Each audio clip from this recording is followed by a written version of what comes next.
Hello, just making a quick video here. I picked this 2016 FE501 up yesterday from a dealership in town.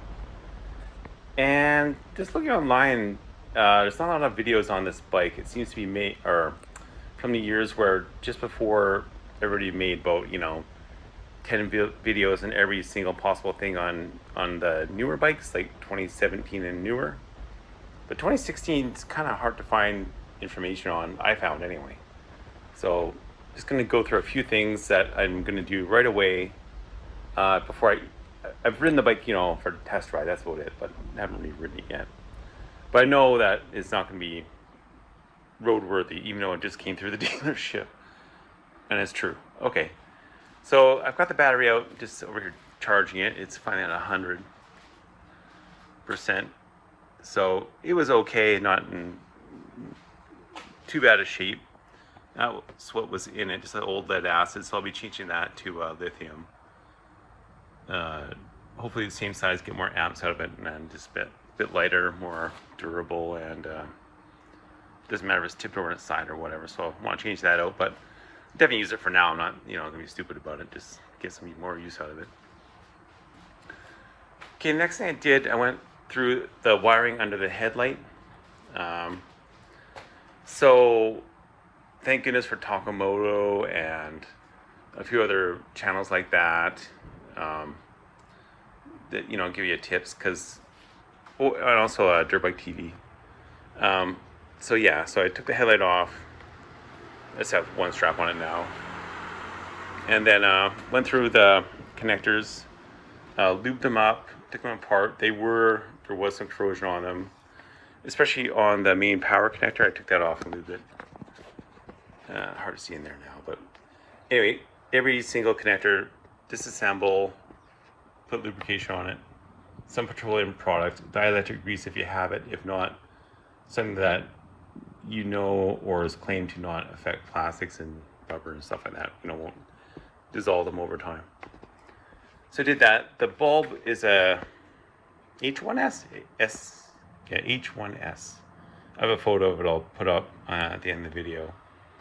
That's another thing. I see a lot of people, they just replace the whole thing with a LED. We can just replace that old bulb, the halogen or whatever it is, with an LED bulb, and it'll be 10 times better. And the bright white bulbs that you see everybody using on the highway now that blind you, you can just do that, and this will improve the light a lot. So I'm just going to do that. Well, I'm not going to do anything right away, because I really ride at night. If I do, I can see. But I'll definitely upgrade the bulb, though, before too long. Okay, next thing I did, I lubed the key, turn the key tumbler, lubed it up. I loosened off the clutch and brake lever bolts so that they can turn a little bit. Yeah, there we go. So they're super stiff, but if you hit them, drop the bike, there's a better chance that they'll move instead of braking right away. And of course, brake off here, so you have no brake or no clutch in the middle of nowhere where you really need a braking clutch. Okay, I haven't done much of this side yet. It looks not too bad. There's the oil level there. Just, check the basic stuff. Tried the lights, the horn, all that stuff. Everything's working okay. So next thing, I wanted to get in under the seat and the side cover. Get all the electrical connectors there. And then I tried to find a video on it, and I looked up on Google. And AI let me know that I just take my key, I put it in the back of the seat, and the seat will come off. So obviously not true. And I look for videos, I can't find anything. But what it is two 8mm head bolts. That's where they go. There's one on that side and that hand grab, just above the rear tire. And then one on this side of the hand grab. And they're 8mm head. Yeah, it's almost lining up there. So that will release the seat. There's the tabs, one on each side. And then the seat just comes off. It's got a bunch of mounting points. When you put it back on, like these two go under the tank, and so on. Those two there. I guess only one on the front two under the tank. Those kind of have to line up, and then your two tabs with your inserts for your bolts. That's pretty good. This one's been recovered. I'm gonna have to dress up the staples a little bit, kind of like I can't complain. That's how I would do it too, but I'm just gonna tap those all in, get it a bit better. But it's just been recovered, which is fine. I mean, dirt bike seats rip, so that's the way it goes. Okay, so that's where the battery was. I have it all out. And then I found some corrosion. I've already cleaned it up. I'll insert that video at the end. But basically, especially this guy here, I'm going to tie that down. But your fuel pump power. So I took it apart, cleaned it, lubed it.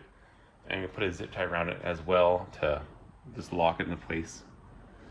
And then your fuses. And go through everything, every connector, take it apart, give it a little bit of petroleum product so that they don't corrode, because none of these connectors are sealed, which is bizarre. The ECM is, for ECU, that is sealed, of course, and a few things, this is sealed too. But all these are not sealed, they're just regular connectors, and finding corrosion on most of them. Battery terminals were corroded, so I took some sandpaper, cleaned them up. There's the positive there, the aluminum one. So this, everything like that, and it won't kill the bike, but a little corrosion here, and then a little corrosion over here, and some corrosion here, and it starts adding up. You start getting voltage drops and stuff like that, and sooner than later, or bad ground, and this add to the bike not running right or having some gremlins. And if you shake it or shake a harness to something, it might work and it might not, and who knows what. We just got to clean everything up and make sure it doesn't corrode again. Okay, then I wanted the side cover off, so again, I looked. There's hardly a video on taking this particular one off, so it has two pins into rubber grommets and one clip at the front. So there's the clip at the front. It ties into your air cleaner locking clip, and let's pull this off here.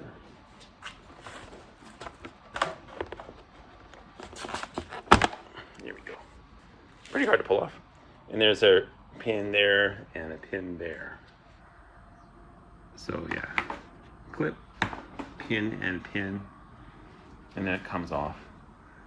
Okay, and then yeah, so this obviously just went through the dealership. That's why the air cleaners looks like it's from a war zone or something. I don't know what the heck, but it's just regular use. But definitely it should have been cleaned. I can see the original owner not cleaning it because he's trading it in, and you know it'll flow air. It like ran, but it definitely needs service. So, and this just goes in like this, and this is pinned into the air cleaner. And you just pop that out, and there's a pin that goes there and holds it, and it just swivels on the back piece. So I'm a Honda guy, so this is all kind of new to me. I'm like, oh, how does this thing work? And it comes out pretty easily. So I'll hopefully find some gasoline, get that little splash, squeeze it out, not wring it out, and put it back on. The mesh is still in this one, so yeah, that's interesting. But that's fine. I don't need any more horsepower. I'm never going to use this thing over 3/4 power, hardly ever. So see how that goes. Let's chuck that there for now. And the big question is, I asked this at the dealership if this bike had been tuned, because you can obviously see the exhaust. It's pretty small, so I think that's the original size, but it's missing that screen. So I was like, what's going on with this thing? Has it been tuned? It's like, nope. And I believe in two, because the ECM looks to be totally stock, unless this one's been reflashed. I don't think so though. It looks totally stock. So I have you wondering, and then do the flashlight again. I had to check for the reeds. And this is something I should have had the dealer check. It's kind of on me, like, are they in there? Nope. They're not in there. So there's their throttle body right there. It's fairly clean. It's happy to see that. It wasn't all full of dirt and dust. But definitely is missing the reeds. So if that's the case, then really it should have a tune on it. Let's try to throw the body to move here. Okay, one-handed, you say. Okay. Yeah. Hello, how are you? So yeah, so looking at that, having it tuned or what have you, they might have done the TPS kind of trick where this is Takamoto as well, and a few other sites. They don't suggest it, but this is what happens. You can set the TPS advanced using a voltmeter and a breakout harness, and the TPS will think, okay, you're at 5% throttle when you're at 0, or 20 when you're only at 15, so it'll give it that much more gas. Or not exactly those numbers, but around there. So maybe that's been done, because this bike runs great. It starts well, idles well. To me, it has a lot of power, but it came from a Honda, so any power is a lot of power for me. So anyway, I have to check that out, and I'll just keep going through stuff. That's about all I'm finding. The rear tire, I checked this at the dealership, but that's all tight. The swing arm bearings seem okay. I'm sure they need grease, but luckily they did have records of greasing it, but it was a few hours ago, so it has been all disassembled and greased before, but it will need it. And same with the steering stem. There's a record of it being greased before, so it seems fine. But of course, when you take it apart, you'll see what's really going on in there. See, the bars are set, so the fork height is set fairly low, so it's kind of tight, or a small turning circle, or it's very reactive. So I might lower those down to stretch out the forks just a few millimeters, and hopefully get a bit more balance into it. If I find it is an issue, like it's too twitchy or wobbles on the highway, or I'm definitely more relaxed, stable type rider. I like to sit down and ride, so I don't want a twitchy bike. So I might loosen the clamps off and drop the forks down to probably there, the black ring right where the cap hits. I'll put them down that much. Not a big change, but it is supposed to make a difference, and I'm sure it does, because it changes the whole kind of angle of the bike, geometry of the steering and everything. And then it has a light spring in the rear. Thank goodness one owner took good records, and he said he put a 0.6 spring in it, I believe it is. So, and you can see it's adjusted pretty much all the way down, so it's cranked up. Hopefully it doesn't bind at that much adjustment. So I think a heavier rider bought it after him, cranked it down. So I have to work on that. I might have to switch out the spring, or maybe it'll work fine, I don't know. I also found this clicker was out, I think, 28 clicks. This was out, I think, 2.5 or 3, which is beyond adjustment, I think. Anyway, I'm resetting to stock. So 10 top, 10 bottom, and I can't remember what this was. I think it turned in half or 2 turns, but it's right in the middle anyway. So I hope that helps. So this is the first things I'm doing before I even get into the bike and ride it a whole bunch, just so that it won't break down on me. I can actually use it without worrying about it, and get a good feel for it. And then over the winter I can go through everything, go through the linkage bearings and the headset bearings, and everything else. Tires seem good, everything like that. But I'll check also too. I set both tires at exactly 20 psi, so I'll check that, make sure neither are leaking down. Get the battery back in once it's all charged up, and then I'm pretty confident it should be good. I went through like stuff like this, check for that, being this is connected to your fuel pump, and things like that, where common things that could make this thing die in the middle of nowhere. So sure, there's plenty of others. I mean, I could go 10 feet and have the bike stall out on me, but hopefully now at this point, I'm doing those few checks and kind kind of preventative maintenance things, it'll go for a bit and I can enjoy the bike. Okay, so have a good day. I'll put more videos and pictures in whatever I can at the end. I hope that helps you out. Okay, bye-bye. So here's a typical connector. It's hard to see. Well, no, it's not. It's easy to see. That is pretty bad. So the fuse is clean. And then here's the male end. You can see, do a little lighting and the camera work. Okay, there we go. You can see the corrosion there. So there's not one terminal. So yeah, definitely pull them all apart. So this is 2016, so it is, will be 10 years old soon. So if you think, you know, the plastics look good, well, that's a joke, because like, you know, what's underneath is going to be the problem that leaves you stranded, or just won't run right or won't charge right or what have you. So just do what you can, you know, just gently take I have a smaller brush than this, but use this brush now and then brush lengthways on the connectors. This is with the battery out. So don't do this with the battery in or any power to anything. And it should get them pretty good.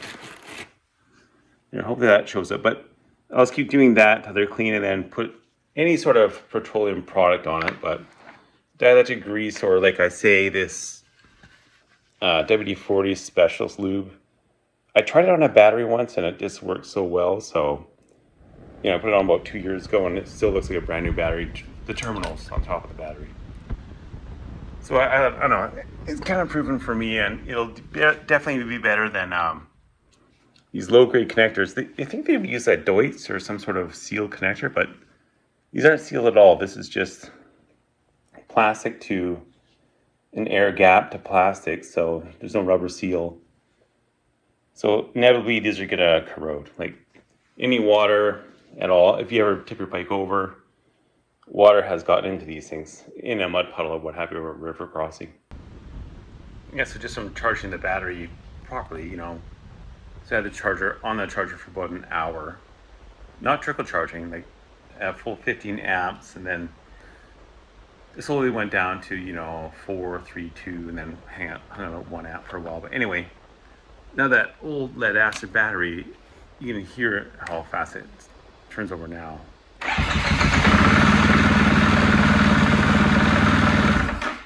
Yeah, so with a proper charge, it's totally different. So definitely need to keep your battery in good condition, or a fresh battery. I'll probably get a fresh battery for this one, like I said, but worthwhile to pop the battery out, or, you know, clean up the cables while the cables are off, give it a good charge, not a trickle charge, like a real charge, and bring it back a bit. Starts way better now. All right, just got back my first actual ride. It was unbelievably good, really good. I can't get the thing up, but what about 70 kilometers? I guess I gotta move it to get the speedometer thing to go. Just 1 sec. Hang on, 70 km. Let's see how accurate I am. There we go. Oh, 90k, 89. And it was really good.